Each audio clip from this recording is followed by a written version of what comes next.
Welcome back, everybody, and thank you for joining us on another segment of Just Visiting with Jonathan and Eric. And we got a new guest today for some of our sports segments that we're going to be going through. It's James Neal. He has his own channel as well. James, go ahead and plug your channel while you're here. Awesome, man. Hey, I have a channel called James the Movie Critic. If you like anything to do with movie reviews, trailer reviews, or just like fan reactions to movies, I'm kind of your guy for that. So I had to take a break because we were moving into another house, had to get the studio resituated. So we'll be coming back here soon. But yeah, if you like things that have to do with movies, you want to talk to me. I want to hear your thoughts. We actually have a community. So people like type in the comments. I do videos, ideas based off of what people have to say. And it actually makes, the channel feel more like a community and not just like a guy talking to a wall. So yeah. So what James was just saying was he's a movie critic, not a basketball expert. So this is not his field. So we're gonna have to educate him on some of these things. We're gonna have to educate him on some of these things. Over people. That's what brings to sport. I'm kidding. He's a pretty good, knowledgeable basketball person. So we brought him on. Also, he's a Warriors fan. So you wouldn't know it by how he plays, but. Okay. Welcome to our show, James. This is our show. Okay. Anyways, but no, James does have really good for how young his channel is. His videos are very well edited. We're still getting behind. We're still trying to catch up on the whole editing thing. So go ahead and check his channel out. It's really cool. But today we are here to talk about the unfortunate news of the Golden State Warriors winning the NBA Finals over the Boston Celtics. And man, the series was great to watch. I really enjoyed watching the series. I haven't watched a finals in a while, and this is the one Jonathan was really like, man, you got to watch some games because it's a really good season this year. And I really enjoyed watching both of these teams in the finals this year. It was probably one of the most enjoyable ones I've watched in a while. So I want to know what you guys have to think. So James, he's our guest, so he should go first. But James, tell me overall, what was your thoughts on just the game six, almost like game seven, game six, and the victory that the Golden State Warriors had, and what did you like about the Boston Celtics, and also why do you think that Golden State kind of ended up having the upper hand overall? Man, I got you. So I was one of those people who said Warriors in six of the series. So I kind of knew what was going to happen in six. I thought it would follow the traditional route, though, of each home team kind of getting, their games at home. And that's not what happened. I mean, Boston came out and punched Golden State in the mouth. And it was kind of refreshing. As someone who was pretty confident Golden State would still win, they made it interesting. And I think particularly in game six, what was hidden in other games and other series was exposed for Boston is that they really need a point guard. Like, I think it takes a lot of nerve.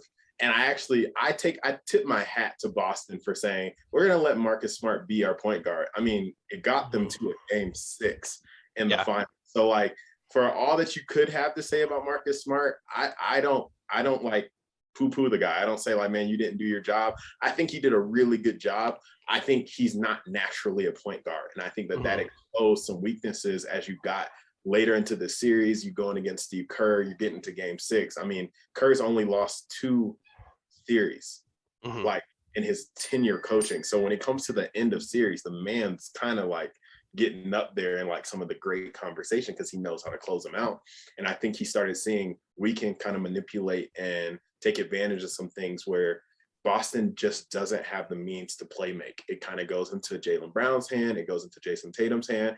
And Jason Tatum was unfortunately taking some ill-advised shots. I would say even his coach said Jaylen Brown in some games were taking some, but I think overall his impact on the series was good. I mean, last night in game 6, he had 34 points. I mean, he was showing up.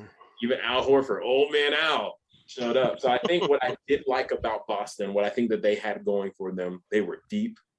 At least what appeared to be depth coming into this series. And they had guys who could switch everything. I mean, anyone could guard anyone pretty much.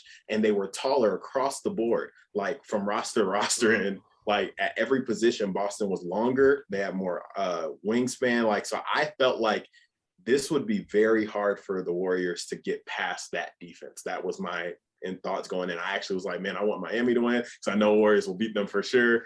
At this point, I was like, man, Boston's going to be really hard. And then as the series got on, I was like, man, this is kind of feel like it's getting easier. I think the reason why is because, and I've said this since Golden State has kind of become them. I remember it was 2015, me, John, that year, we were watching the 2015 finals in a restaurant, I think after like one of our banquets or something. It was a reason we were watching one of those games together. And I was like, they're like magicians. If you remember magicians back in the day, where they kind of distract you and put you over here because they're doing the trick over there. For the Warriors, their trick is 3-point shooting. So everyone's like, oh, all they do is shoot threes because they're pointing you towards them. But in reality, they are some hard-nosed defenders like Wiggins, Draymond Green, Gary Payton II. I wouldn't even sleep on Otto Porter's defense. They were defending, and that's what won that game last night. And I would say that's what turned the series. It wasn't, I mean, the threes were great. Steph was pouring in the scoring, but it was a defensive victory that I believe that the Warriors won. Definitely. Jonathan, go ahead. You give your take. Wow, you can rebut too. That was a lot tamer than I thought it was going to be. I know. I know. I thought he was going to be like, man, I hate green. It sucks. The Celtics are horrible. No. Wow. No. Very fair. Very fair. I agree with a lot of what you said. I thought that was a very well put. And me and Eric were kind of on the phone last night talking about some of that stuff that you just mentioned. The point guard issues.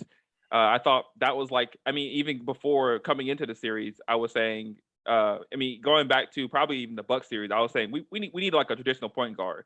And I totally agree with you. I don't blame Marcus Smart. He was just put in a position that he wasn't typically have been in for 8 years of his career.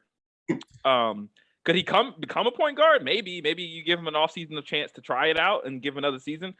But that I definitely think that was a glaring weakness for our team, was that we needed someone who could like get us into an offensive flow. And also I think this is something Eric said. I think there's a lot of like standing around waiting for a mismatch or waiting for, someone to attack Curry. And the Warriors defense figured that out very early on, like probably like game 3. They're like, oh, this is all you're going to do? Okay, we're just going to force you guys to pass the ball then. And as you can see, probably I don't know many people on the team who's like really, really good at passing the ball. Tatum was good for some parts, but in other parts, it was like turnovers, like really, really bad turnovers. Jalen is not a great passer. I don't think he's good. I don't think he's a good passer even. And Marcus is okay, but with him, it's just like you never know what you're going to get. It could be a great pass, like a between the legs pass, or it could be like he literally passed it right to the other team, and you're just like, why did you do that? But I totally agree. I thought your take on like them being magicians with like everyone gets distracted by 3-point shooting, but they don't see how hard they play defense. I thought their defense was incredible in Game 6. Like they really forced the Celtics to take really tough shots. Like even the shots that they got like into the third quarter, going into the fourth, where it seemed like they might be kind of getting back into the game. Each shot was like really tough. I was just like, man, that was like a contested 3 that you had to make, and that was the only way you got back into the game. I thought Gary Payton was incredible on Jalen. Like I thought he did a great job. He was picking his pocket like basically every time he drove. I also thought Looney did a great job whenever he switched on to Tatum. He got a couple blocks, I think, off Tatum.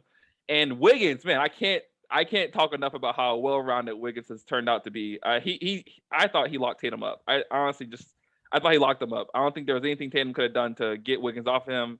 He was a nasty pest, and he wasn't like a Draymond kind of pest. He was like an actual physical defender kind of pest. So it was tough. It was Clamp. Yeah.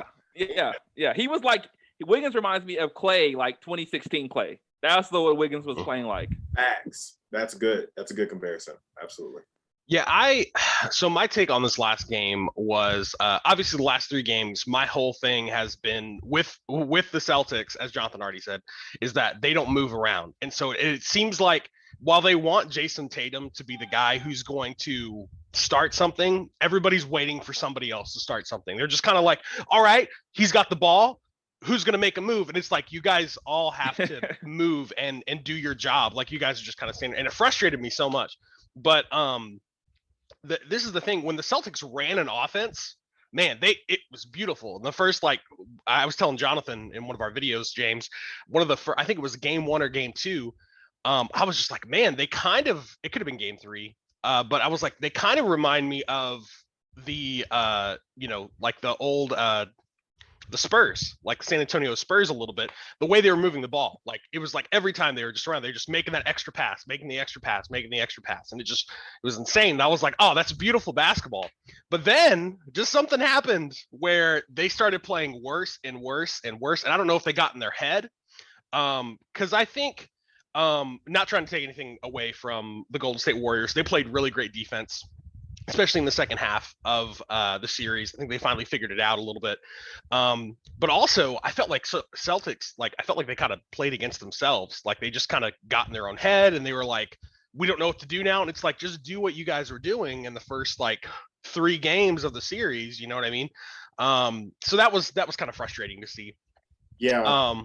Yeah, you know, I think that has to do with, in my personal opinion, I think it's just because they're young.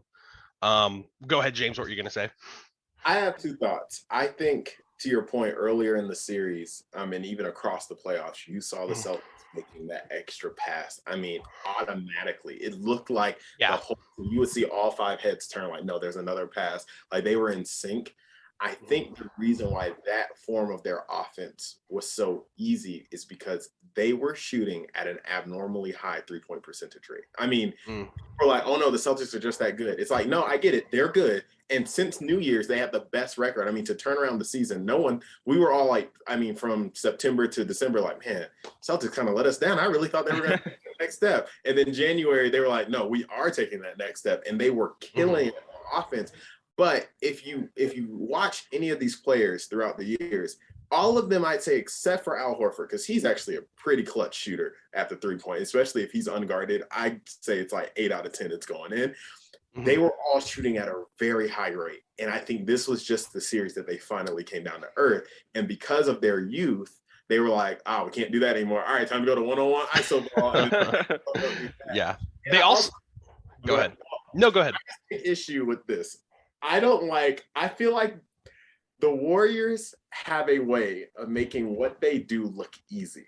And so because of that, people are like, oh, the team just self-destructed. The Celtics just played against And it's like, no, they were stopped. Mind you, Jaylen Brown, to Jonathan's point, was making some impossible shots. He was just making them because he's that good.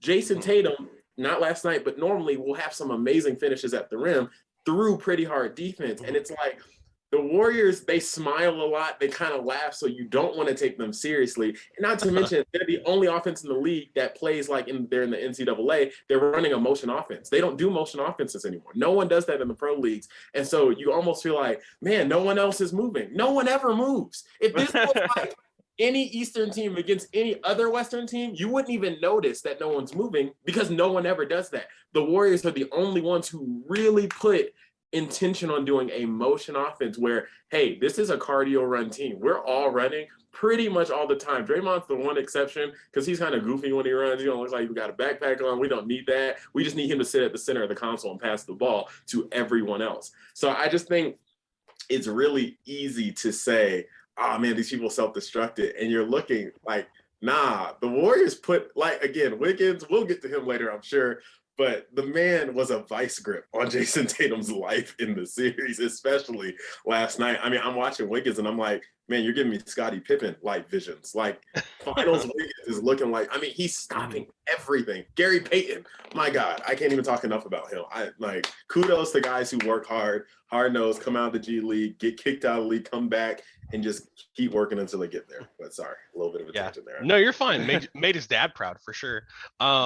No, I think I'm not trying to take anything away from the Warriors when I say that, but I just think if you look at how they were playing in the first 3 games, it's very hard to say that they didn't just either lose sight of what their offense was that they ran, because what they were doing was working for them. Obviously, they were getting a lot more open shots. I mean, Jason Tatum didn't even play that great in the first 3 games.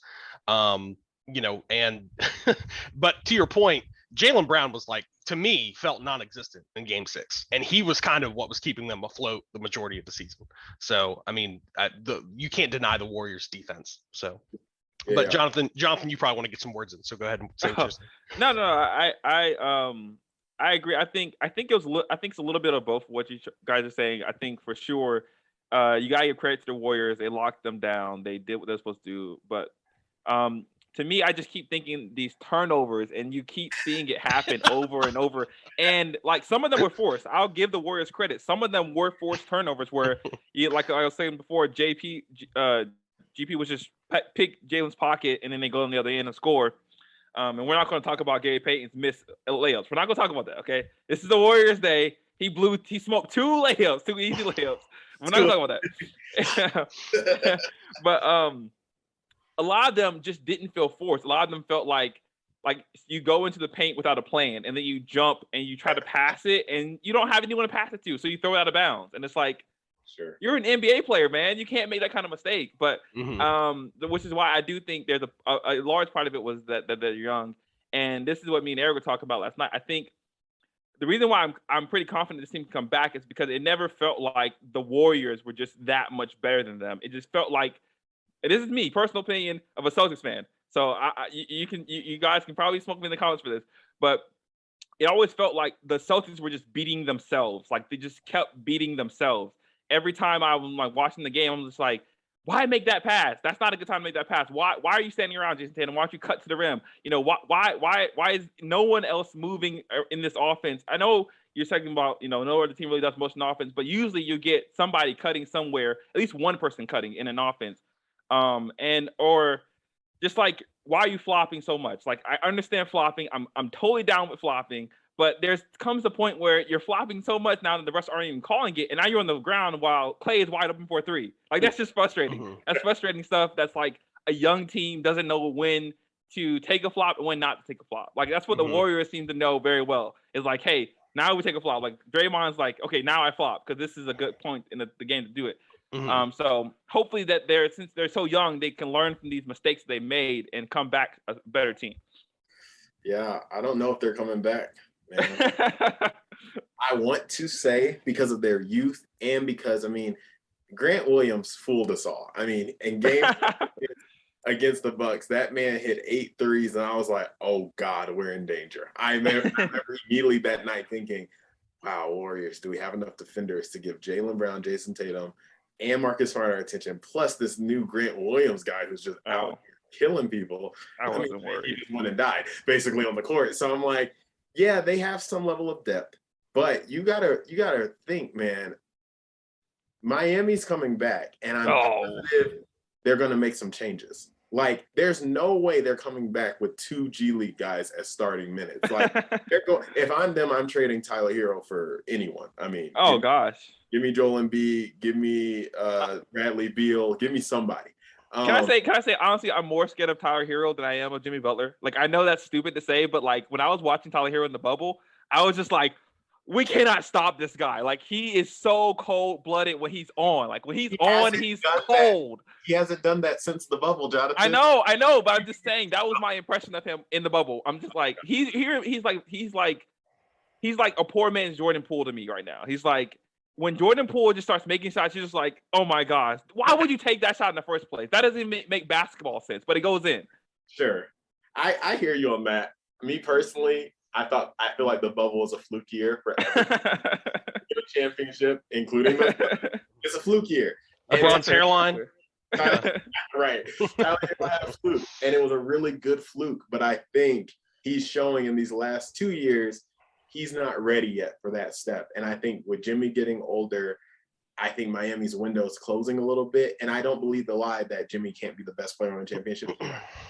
So Kyle Lowry, who's hobbled and not a shell of himself, he cannot be your second best player. My point is, I feel like there's more coming in the East. I think Philly might make some changes. I don't believe in James Harden, but I do believe in Joel Embiid. Joel Embiid has shown up. Again, no help.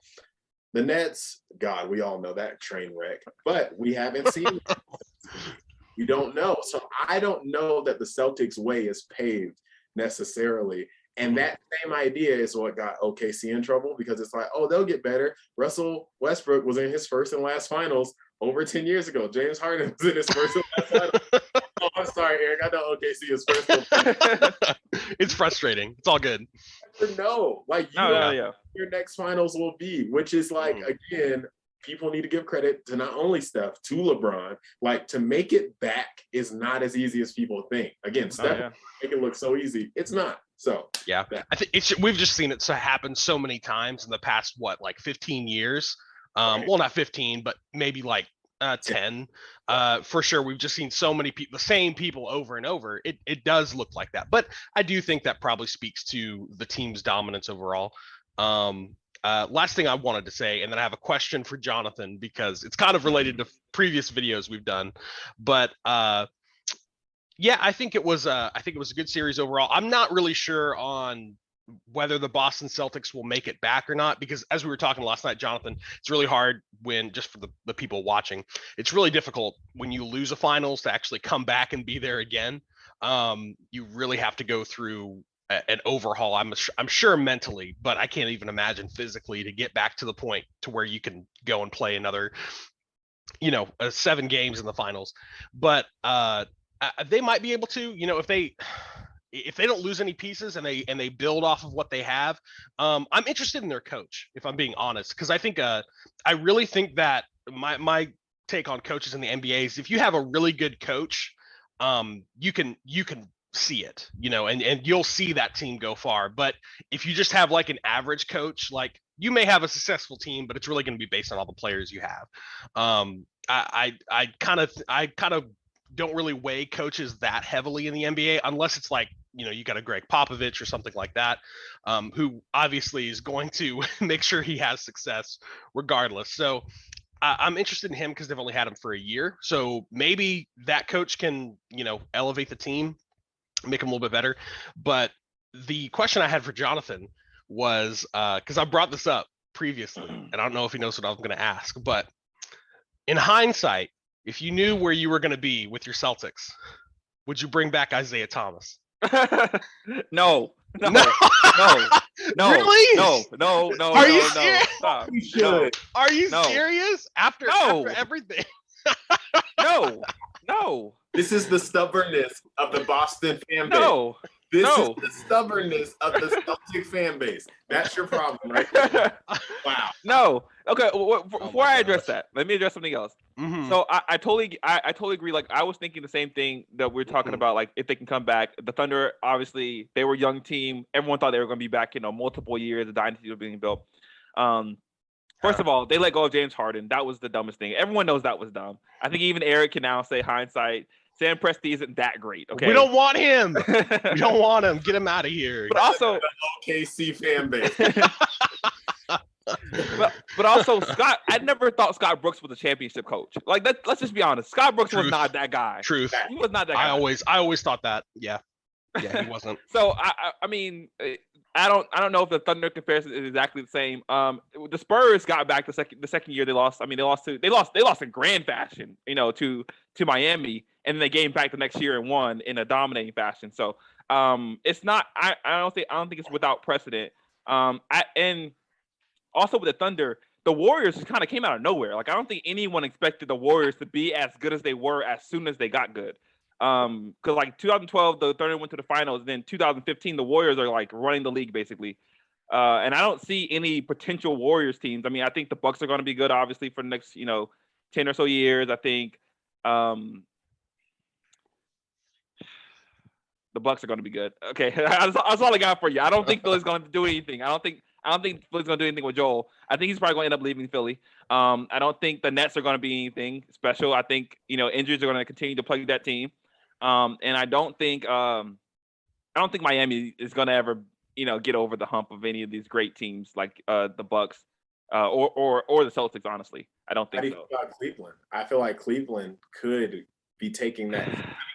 You're talking about player development. When you say you don't see any more Warriors, the Warriors are unique that they actually develop players. They don't just try to buy them. Kicking themselves, Brandon Ingram, Lonzo Ball, Kyle Kuzma. If you just waited a little while longer, who knows where you guys will be right now. Yeah. Cleveland has a pretty good core, don't you think? Yeah. They just don't have that guy on their team yet, for me at least. Watching them in the play-in tournament, they had too many chances to win games, and they just did not win them. And so they still need an additional, maybe a veteran guy who's I don't want to say a Paul George, but a like Paul George guy who can go and get you 25 when you need it. A guy who can really put the gas, put his foot on the gas. I don't feel like they have that guy yet. They got a bunch of really good pieces. Maybe 5 or 6 years they'll be competing for like a good position in the East. But at this point, I don't see anything special with them. Like, if you're like asking me about the Pelicans, then I'm all on board for the Pelicans. Pelicans are going to be 5 seed at least next year. Yeah, they're coming back strong. And maybe the Hornets could be something. They got Kenny Atkinson, right? I think they just got Kenny Atkinson. So maybe the Hornets could be something, because I think LaMelo is going to be pretty special. I think he could be really, really special if they can get him to play defense. But I just don't see nothing like that in the East. Now back to the Isaiah Thomas. No, I don't want Isaiah Thomas. Okay, he wouldn't have helped us. He would not have helped us. Look, guys, let's be honest. That's blasphemy. That is blasphemy. 5'8". Okay, he's 5'8". Doesn't matter. In sneakers. He's 5'8" in sneakers. Okay, don't you think the Warriors would abuse him on defense? Like, we already were getting abused with the biggest, strongest guys in the league, the longest guys in the league were getting abused on defense by the Warriors. Do you think it would have been worse with a 5'8" guy on your team? That's the point. What the Celtics were missing when it came down to it were offensive weapons. It became, is Jason going to do it? Jason's going to facilitate for Al Horford and Marcus Smart. Is Jalen going to do it? He's like, heck yeah, I'll step up. And on some nights, amazing. Other nights, I'm going to be the worst thing ever. And so it's like, y'all needed offense. And Isaiah Thomas would have given you that for sure. I think, I would have taken him off the bench. If anything, I would have taken, I'll take him off the bench. Like, you can still have Marcus run his point for a while, and then have him come in. I've moved past that. Come on, man. You got to move past it. You got to move past it. Okay. Wow. But Peyton, look. This is what I'll say about Peyton. I think he takes some ill-advised shots at times. When he makes them, I'm excited. When he misses them, obviously, I'm upset. But he at least hustles on defense. That's why I love it. Like, he's a little gnat. Like, he's a little gnat. He doesn't play great defense, but he's a gnat enough to like bother you. He's a poor man's Alex Caruso, and Alex Caruso is already poor. So what does that mean? Okay, my question for both of you. What do you think? Are there any of the pass point guards that would be good? So if not Isaiah, Kemba, Kyrie, would they have made a difference in this series? No. Kemba and Kyrie are just they're hurt too often is my problem with both of them. Like, Kemba could not stay healthy. That was his huge problem coming into playing with Celtics, was people were talking about his health issues. And Kyrie, sometimes he wants to work, sometimes he doesn't want to work. Sometimes he wants to be a part of the team. Other times it's and that was like there was a huge bickering, because like they were trying to, when he was on the team with the Celtics, they were like, who's the guy who we're going to go to late in this game? Like, whose team is this? And Kyrie's like, well, this is my team. Everyone's like, you just got here, guy. Like, this is not your team. So I don't know. What about Gordon Hayward? He could have been helped. I honestly wouldn't. I would have taken Gordon Hayward. I didn't like that we moved on for him so quickly. But again, he also could not stay healthy. Like, that was it's hard when you can't stay healthy. Like, when you miss two years of like you're not being able to play consistently, it's hard to keep you around. Well, I think we're gonna cut it off there for right now. But great, James. We appreciate you having you on, man. We appreciate your words and your basketball wisdom. I appreciate you being objective too. That's what I like about you. You were very objective. Surprise. I was worried it was just gonna be like a Warriors Warriors. Curry's the best. Curry's so amazing. Aisha can cook. Like, that's what I was expecting. Very. Anyways, but besides that, guys, this has been Just Visiting. Check out our channel where we talk about all different kinds of stuff. It's kind of a potpourri channel, so we talk about a variety of different things, from superhero news, comic books, movies. We talk about sports, obviously, sometimes politics, just a little bit. We get into all different kinds of stuff. And check out James's channel, James the Movie Critic. He has lots of great takes on trailers, on movie reviews. I also like his verses a lot. He does, where he takes a streaming service versus another streaming service. So go ahead and check those out, and feel free to join us next time on Just Visiting. Bye-bye.